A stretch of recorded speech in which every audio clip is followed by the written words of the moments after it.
کیسے ہیں؟ خیریت ہے شیخ؟ جی اللہ کا الحمدللہ۔ احسان ہے۔ کہاں سے کال فرمایا آپ نے؟ یہ انڈیا سے ہم انڈیا سے۔ اوکے جناب، جی۔ میرا دو سوال ہے، اگر آپ اجازت دیں تو، نہیں تو جی ایک سر سوال میرا بہت زیادہ بولیں ہے، بولیں اسی کو پہلے بولیں گے۔ دو کی بولیں، اجازت دیتے ہیں نا آپ؟ بتائیں دو بتائیں کی اجازت اور پوچھیں بھائی، جی میرا پہلا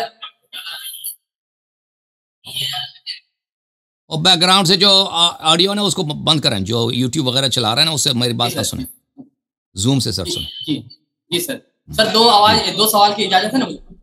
جی بسم اللہ۔ جی میرا پہلا سوال یہ ہے سر کہ اگر کوئی انگریز یا کوئی غیر نان مسلم انگلش میں پڑھ کے قرآن کو سمجھتا ہے اور اسلام قبول کرتا ہے، تو آگے کی تحقیق کے لیے جب وہ حدیث پڑھنا چاہے گا، کئی سا بات ہے کہ قرآن کے بعد حدیث پڑھنا چاہے گا، تو اس کو عربی سیکھنا ہوگا سر، یا پھر وہ عربی سیکھنا ہوگا، یہ سوال ہے۔ اور وہ ڈیسائیڈ کیسے کرے کہ سنی کتاب کو پڑھے یا حدیث کو پڑھے؟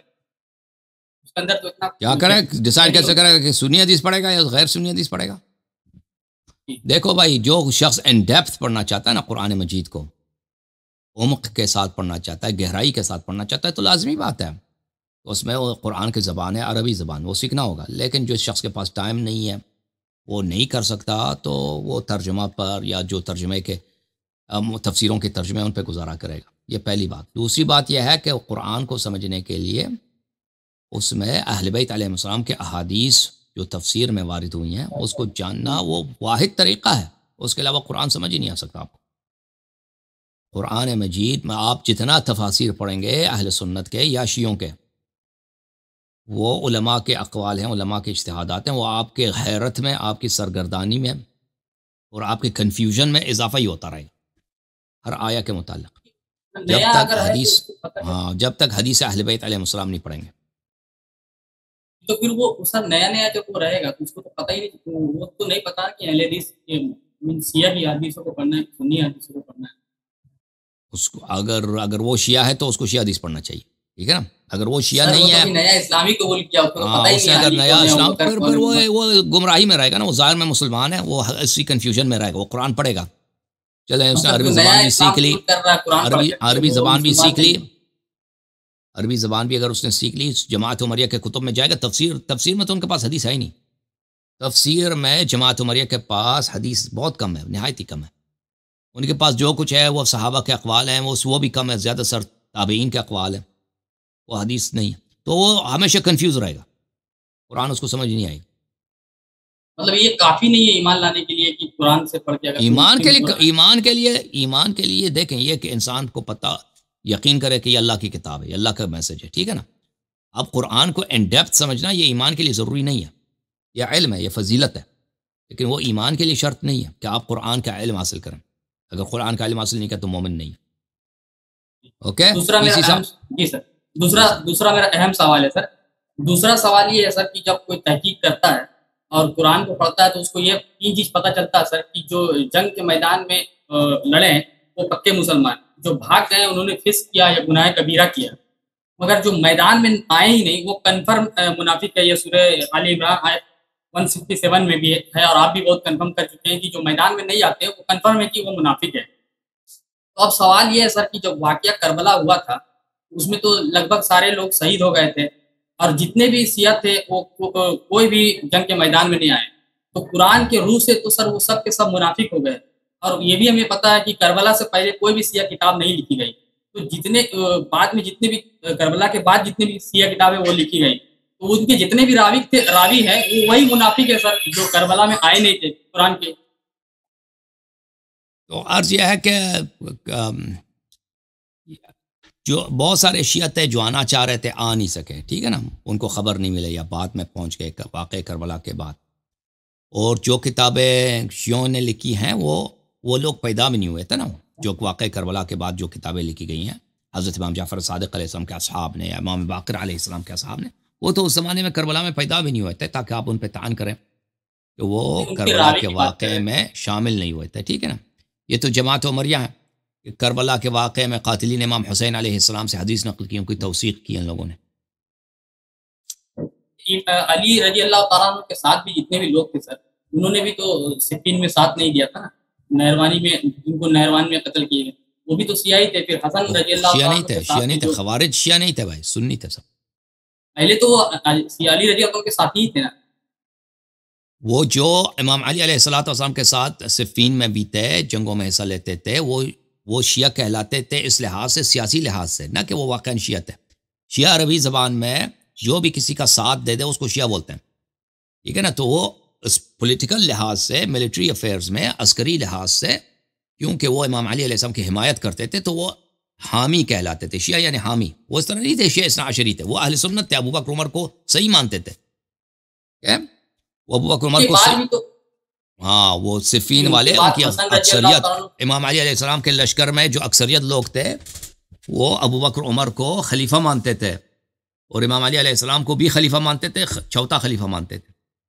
تو یہ لوگ شیعہ کہلاتے تھے. کیوں شیعہ کہلاتے تھے؟ کیونکہ مسلمانوں کے درمیان لڑائی تھی، یہ عائشہ کے مقابلے میں، جمل والوں کے مقابلے میں، اور بنی امیہ یعنی شام والوں کے مقابلے میں، معاویہ کے مقابلے میں، یہ امام علی علیہ السلام کی حمایت کرتے تھے. تشیع یعنی حمایت لفظی معنی، حامی تھے، اس لیے وہ شیعہ کہلاتے ہیں لفظی لحاظ سے، نہ کہ وہ اصطلاحاً شیعہ تھے. سمجھ آ رہی ہے؟ جی جی جی جی جی. اوکے، خدا حافظ. جی سر. اور جی سر، کیا بول رہے ہیں مزید؟ کیا ہو گیا پھر؟ جی سر، حسن رضی اللہ عنہ کے ساتھ میں بھی جو جنہوں نے لوگوں نے وہ بھی سب وہ بھی سنی تھے، ٹھیک ہے نا، وہ بھی سنی تھے، اہل سنت تھے.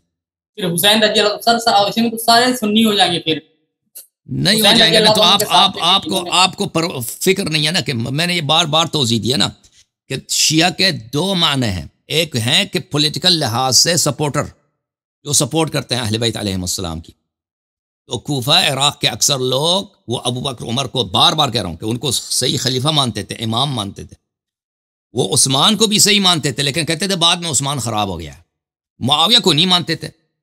شام والے معاویہ کے شیعہ کہلاتے تھے، عراق والے امام علی علیہ السلام کے شیعہ کہلاتے تھے. نہیں ہے کہ آج کے زمانے میں جو آپ شیعہ سمجھتے ہیں اس لحاظ سے وہ شیعہ تھے. رسول اللہ کے بعد کہ آپ کا کیا نام ہے؟ آپ کا کیا نام ہے؟ کیا نام ہے؟ محمد میرا. محمد؟ جی. آپ کے شہر میں کتنے محمد ہیں؟ کتنے لوگ ہیں جن کا نام محمد ہے؟ بہت سارے ہیں سر. تو ٹھیک، سمجھ آ رہی ہے نا. اب ایک شخص، آپ محمد کیا کام کرتے ہیں؟ میرا ٹیکس کا کام ہے. تو کوئی جیل میں بھی ہوگا، اس کا نام محمد ہوگا نا، ہے کہ نہیں آپ کے شہر میں؟ تو کوئی کہہ سکتا ہے کہ آپ جیل میں ہیں ابھی؟ آپ جیل میں، آپ جیل میں ابھی نہیں. محمد تو جیل میں، محمد جیل میں ہے نا،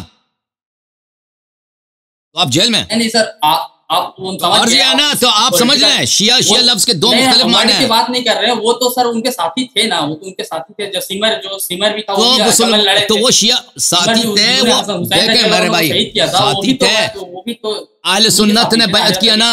حضرت علی کو جنہوں نے شہید کیا وہ بھی تو انہی کے ساتھی تھے.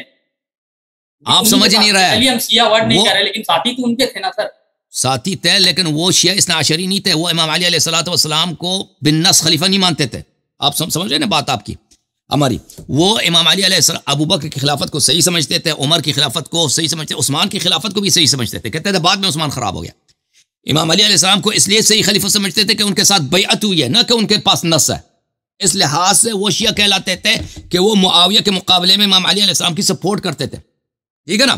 تو یہ واضح اکثریت جو امام حسن علیہ السلام کے ساتھ تھے، جو امام علی علیہ السلام کے ساتھ تھے، یہ اہل سنت تھے. یہ لوگ ان میں شیعہ جن معنوں میں آپ شیعہ سمجھتے ہیں نا، کیا امام علی علیہ السلام کو بالنص خلیفہ مانے، وہ ان کی تعداد بہت کم تھی اس زمانے میں، نہایت کم تھی. اس کے مطلب تو شروع سے تھے ہی نہیں. اللہ کے نبی کے بعد، اللہ کے نبی کے تھے لیکن ان کی تعداد کم تھی. اس کا مطلب بس آپ کو میں کس طرح سمجھا دوں بھائی. وہ جو شیعہ بالنص امام علی علیہ السلام کو بالنص سمجھتے تھے، وہ تو فدائی تھے، ہمیشہ امام علی علیہ السلام کے ساتھ تھے، لیکن ان کی تعداد بہت کم تھی. وہ جس طرح اہل بیت علیہ السلام خود کم تھے، اسی طرح ان کی تعداد بھی بہت کم تھے، گنے چنے لوگ تھے یہ لوگ. ٹھیک ہے نا. جو رسول صلی اللہ علیہ وسلم کے زمانے ان کو یاد تھی کہ امام علی علیہ السلام بالنص امام ہے. اس کو کیوں لے کے آئیں؟ نکال دیں اس مولوی کو یہاں سے. مولوی صاحب بھاگ جاؤ یہاں سے، ذلیل آدمی. یہ وہی تھا نا کہ اس کو جھوٹا آدمی. اچھا، تو شیعہ اس کو کہتے ہیں. اوکے، اللہ آپ کو سلامتی دے. یہ دو مختلف اصطلاح ہیں، آپ کو سمجھنے کی ضرورت ہے اس کو. تاریخ میں تاریخ میں شیعہ کے دو اصطلاح ہیں. کوفے کے لوگ، عراق کے لوگ، یہاں پہ بہت سارے لوگ شیعہ کہلاتے تھے لیکن وہ اہل سنت تھے. ہاں وہ یہ تھے کہ امام علی علیہ السلام سے محبت کرتے تھے، جیسے ابھی بہت سارے ہیں جو امام علی علیہ السلام سے محبت کرتے ہیں، ان کو افضل بھی مانتے ہیں، ٹھیک ہے نا. اس زمانے میں بھی ایسے لوگ تھے، لیکن وہ ابو بکر عمر کو صحیح خلیفہ سمجھتے تھے.